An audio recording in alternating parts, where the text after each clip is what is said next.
Guys, if you're coming from my last... Bro, why are the lights on, bro? Guys, if you're coming from my last two videos where I dive deep into Christian dating and what that really means, then you know I have some controversial or, maybe just not mainstream views on dating as a Christian.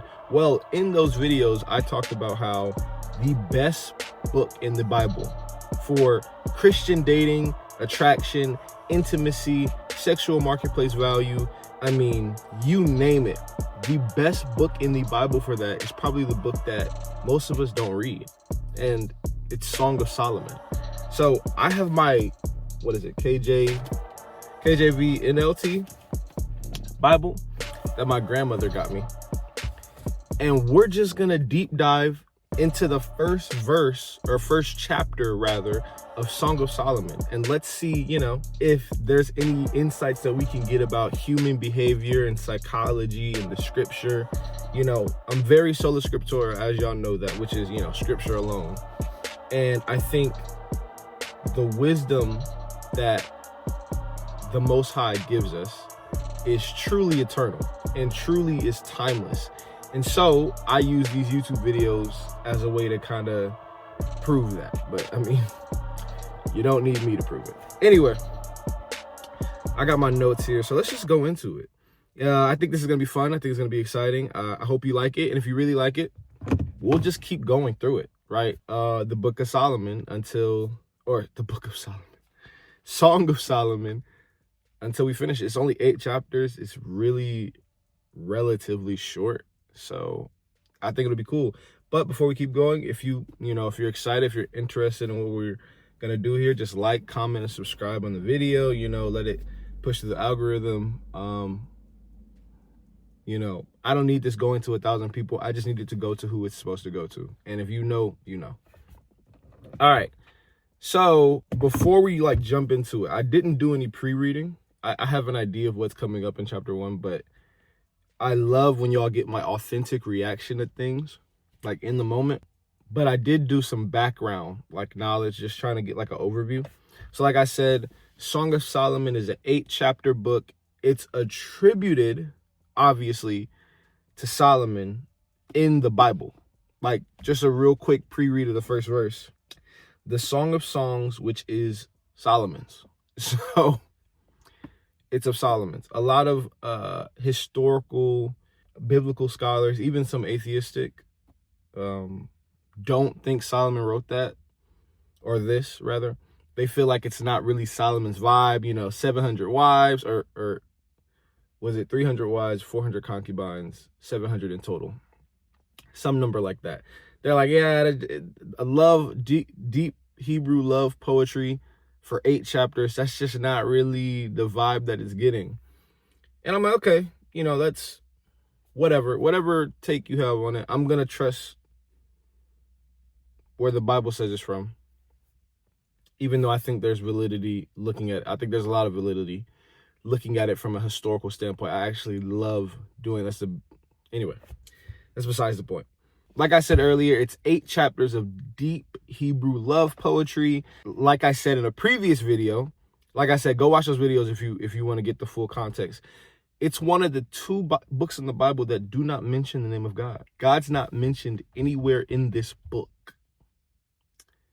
Does that not mean his fingerprints are all over it? Yes, of course, But his name is not mentioned. I think that's incredibly interesting and truly fascinating. And I think it speaks into a little bit more of the human psychology, but if we get to that, we'll get to that.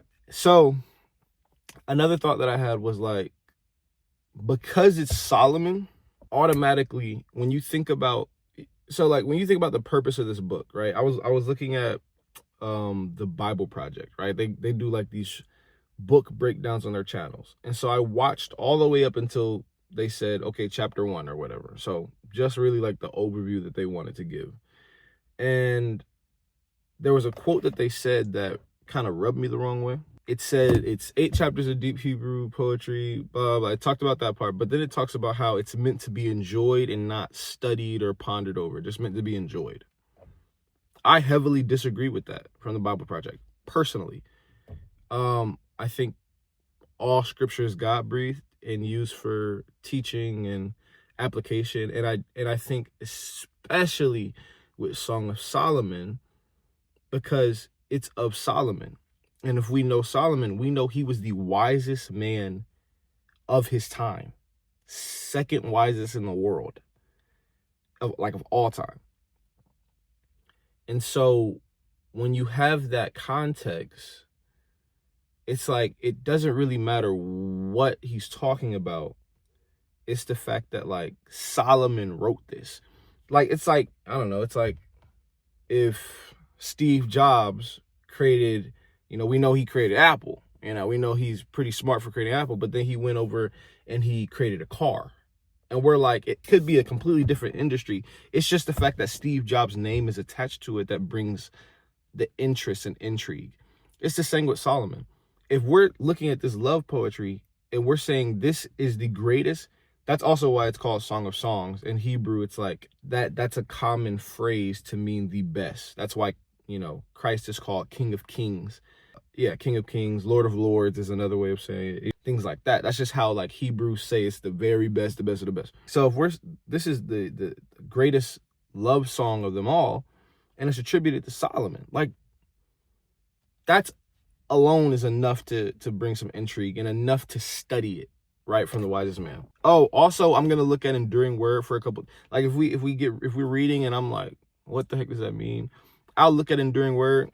I like enduring word for the most part. I think more times than not they swing it out the park. But sometimes they it's a swing and a miss. So just if you ever use enduring word, just make sure you have true discernment and make sure that you take the time to ponder something yourself before you just go seek an answer, right? That's why chat is messing our brain up.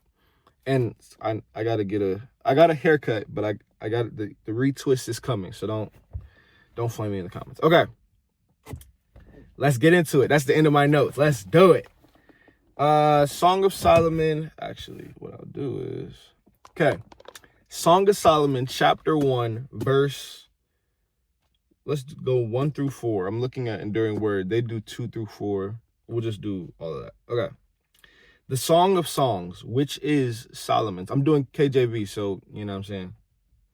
The Song of Songs, which is Solomon's. Let him kiss me with the kisses of his mouth, for his love is better than wine.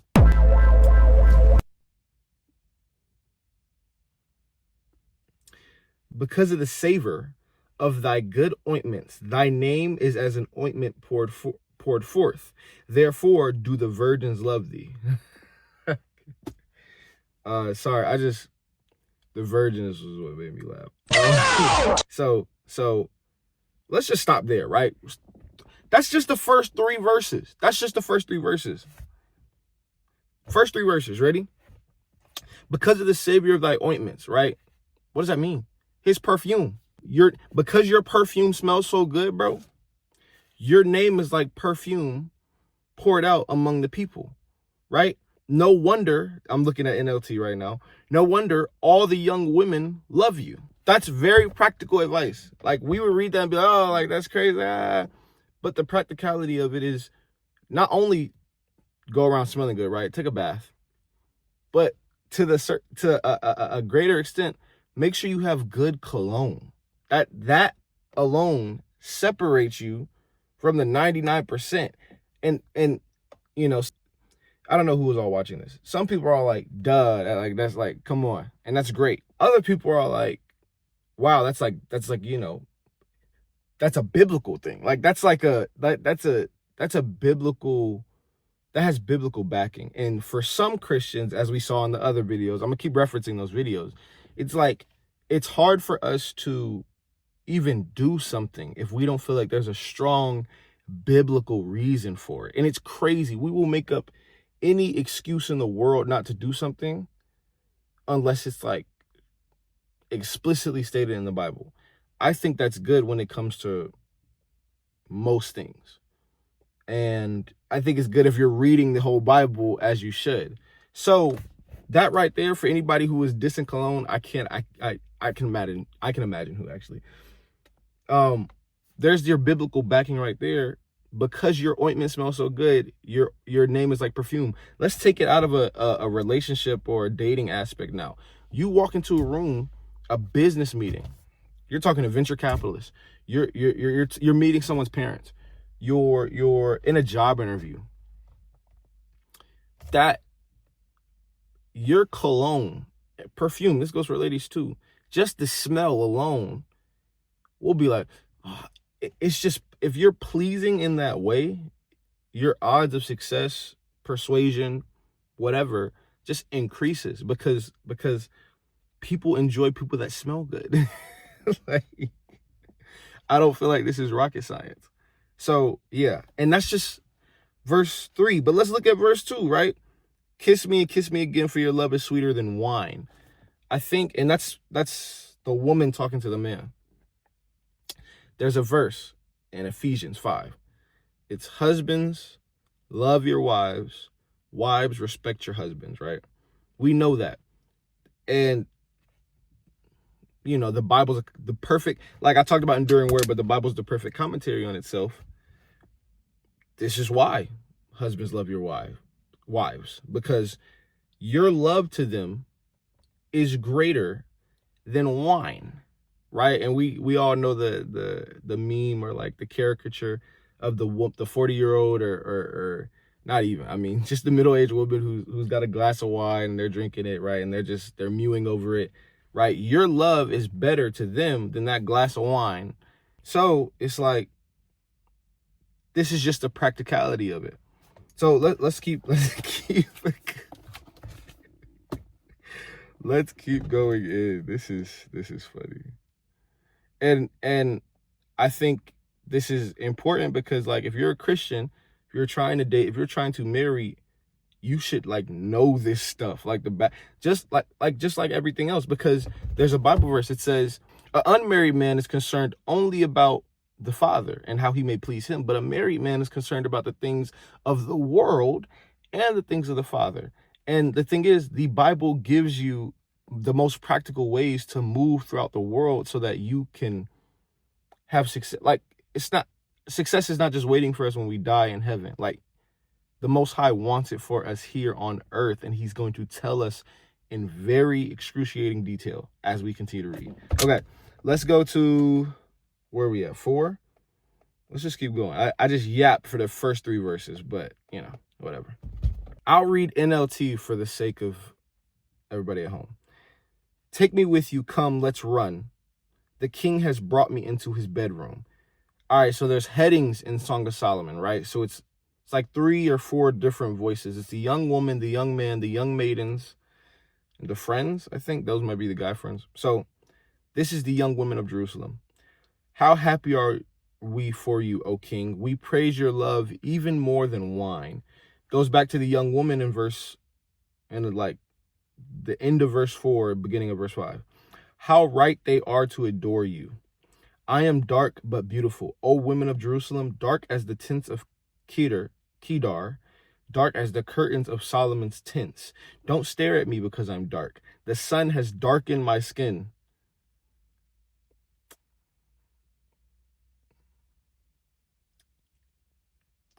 My brothers were angry with me. They forced me to care for their vineyard, so I couldn't care for myself, my own vineyard.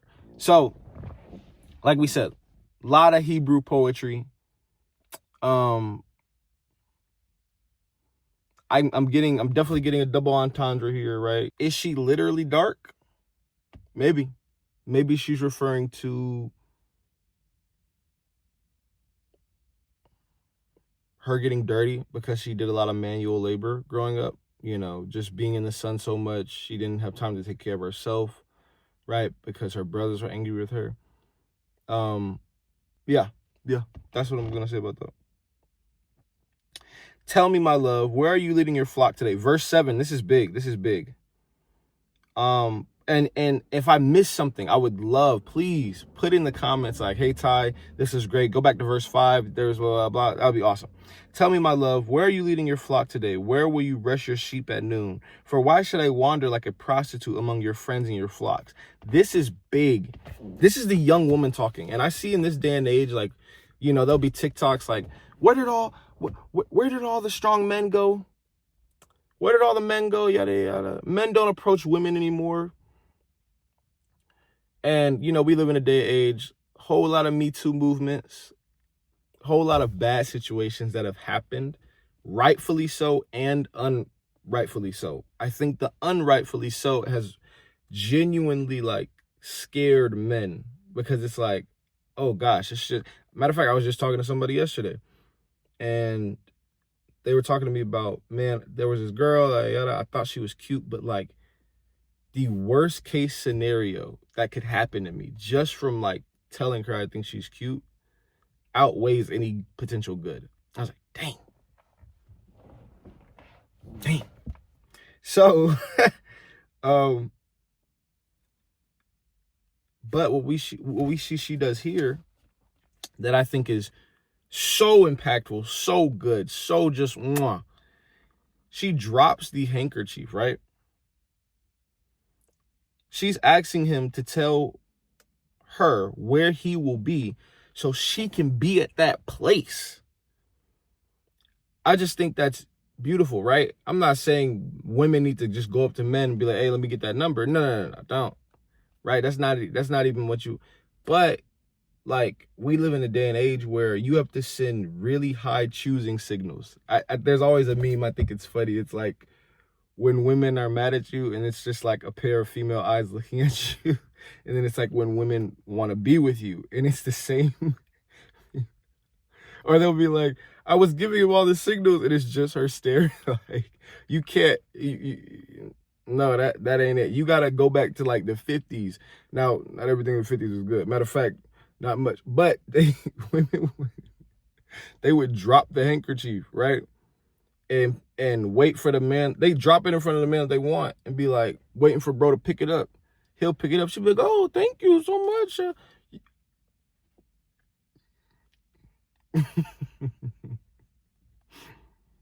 So yes, drop the handkerchief. If you like a guy and you don't want to just blatantly ask him out, but you want him to notice you and like, see, drop the handkerchief. Hey, where are you studying? Where? Oh, that's kind of college. What are you doing after work? What are you what we got going on? You know, you like football? Let's go to a game. So many different ways to like do it in a tactful and what do y'all say? Do just a tactful and insightful and classy way. Okay. Now, also, I think it's funny that she said, for why should I wander like a prostitute among your friends in their flock? Like, why should I wander like a prostitute? It almost gives like groupie. That's the kind of vibe I'm getting. Like, she doesn't want to like, she don't want to be for the streets. She don't want to be for the farms. why should she don't want to be for the farms? So for young women, it's like, don't be. Just be where your man be. Anyway, verse 8, this is the young man speaking. If you don't know, O most beautiful woman, follow the trail of my flock and graze your young goats by the shepherd's tents. You are as exciting, my darling, as a mare among Pharaoh's stallions. How lovely are your cheeks, your earrings set them afire. So let's go to the practical. Let's go straight to 10, first of all. Earrings, right? A lot of Bible verses or Bible videos will be like, can Christians get piercings? Can Christians get tattoos? Okay, we can't answer the tattoos, but we can see right here, they had earrings and brother man liked the earrings. He enjoyed looking at the earrings as they were on her cheek, like upstairs cheek. It's so, right? Women, that's something so practical you can do. Having a good pair of earrings, right? That just sets the whole thing on fire. Just like perfume would for you, men love earrings. Also, oh, do I want to?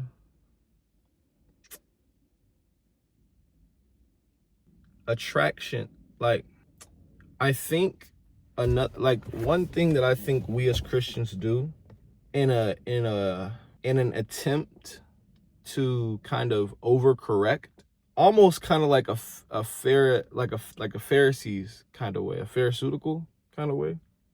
I'm getting that from pharmaceutical. Pharisaical.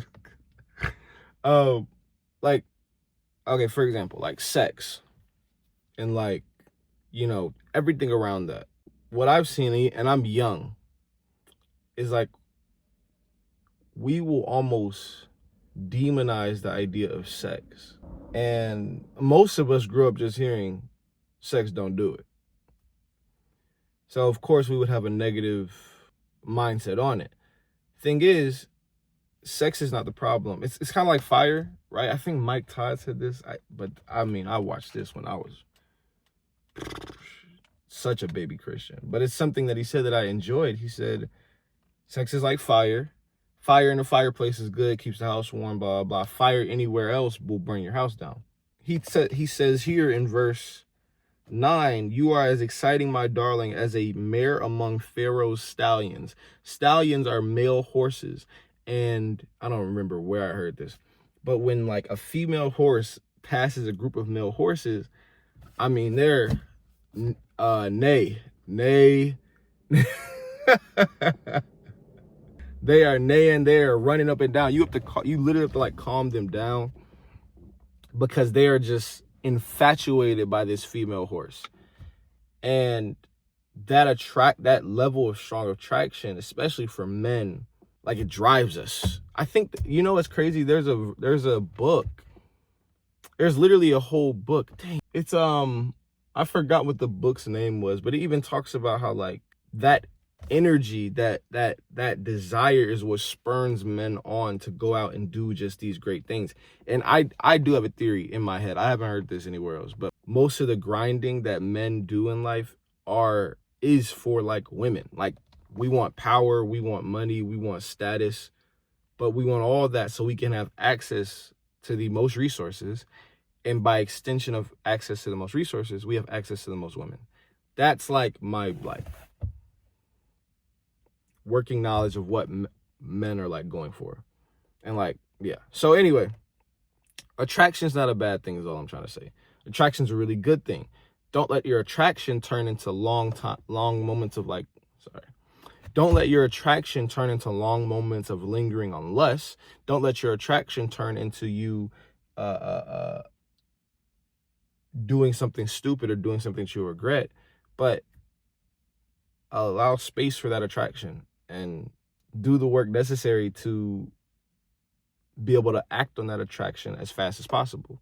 I.e., get some money, get some capital, and get married. Okay. We only got a couple more verses left, so we're just going to read all of chapter 1, and then we're done. We will make the verse 10, the end of verse 10. How lovely is your neck, enhanced by a string of jewels. We will make for you earrings of gold and beads of silver. So, chain on the neck, right? Earrings of gold, beads of silver. Like, this is good, bro. Like, this is just good. This is practical, right? The king, young woman, verse 12. The king is lying on his couch, enhanced by the fragrance of my perfume. My lover is like a sachet of myrrh lying between my breasts. He is like a bouquet of sweet henna blossoms from the vineyards of En-Gedi. You know what I'm saying? How beautiful. All right, this is Young Men, verse 15. How beautiful are you, my darling? How beautiful. Your eyes are like doves. I guess because doves are white. Oh, it's cool. I don't know what it is. It's like the mascara. No. The makeup that women do where their eyes go like up. I need to ask Sydney about it. Where your eyes are going up. I don't know. Anyway, that's the best I got, ladies.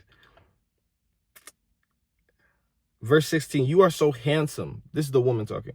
You are so handsome, my love, pleasing beyond words. The soft grass is our bed. Fragrant cedar branches are the beams of our house, and pleasant smelling furs are the rafters. That's Song of Solomon, just chapter 1. Out of that chapter, just that chapter alone, we've already gotten the most practical advice we can get. Smell good, look good, and it keeps going. It's literally gonna keep going. Smell good, look good, let attraction build, right? Drop the handkerchief.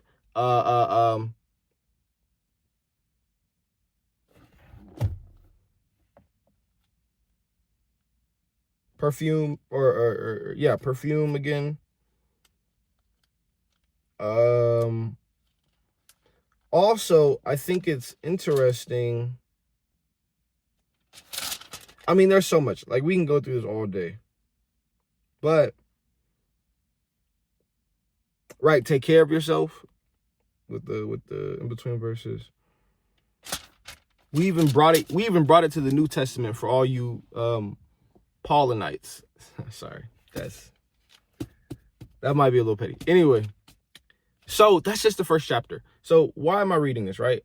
I wanted to read this because, oh, I'm going to be so mad at this in post. It's so crucial that we read the Bible and we take the Bible for what it is when it wants to be what it is.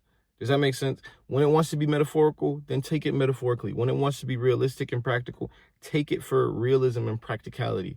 And the Bible has it. You just have to read it, especially in Song of Solomon.